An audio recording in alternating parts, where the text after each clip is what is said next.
no one's allowed to bring a gun to a boxing match. All right, let me bring in my dream team. Kelly Sainian in Chicago, criminal defense attorney Tanya Miller here with me. He won't go away. He won't go away. And I don't fault Chris Cuomo at all. If the guy wants to talk. If he wants to come on this show, I'll interview you, George, too. I will. What I'm saying is just go away if you don't want to be the face of anything. Just go away if you don't want anyone talking about you. It seems that he wants us all talking about him, Kelly.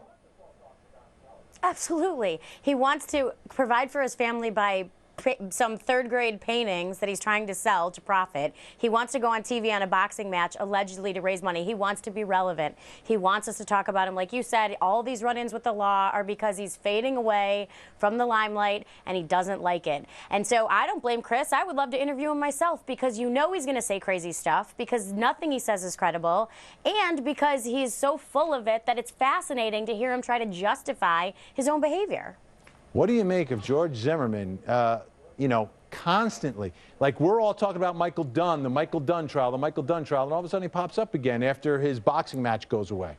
It's pathetic. The boxing match was pathetic. And I think what was the most sad about sitting there and listening to this man blabber on about himself for however long Chris could stand it was that he had no remorse for killing an unarmed kid who was doing everything he had every right to do.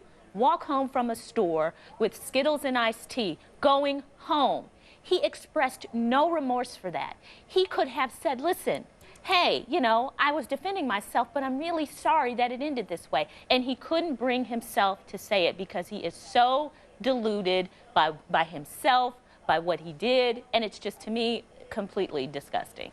So what happens here with Zimmerman now? Because he's failing to go away, enjoys the limelight, but he's got nothing. I mean, and I understand he was found not guilty, right? But he was not successful before shooting and killing Trayvon Martin. I don't see how he can be successful afterwards. Kelly, what advice would you have for George Zimmerman? Should he just move? Should he hang out with his parents? Should he try to get a job where you don't have to show your face? How does he go on with his life and stay away from us? Well, don't you think that stay out of trouble with the law? Don't get in domestic altercations. Don't be waving around a gun so people can say, oh my gosh, he's going to do it again.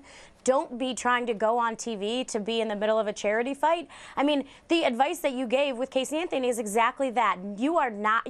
You're not somebody to be looked up to. You're not a role model.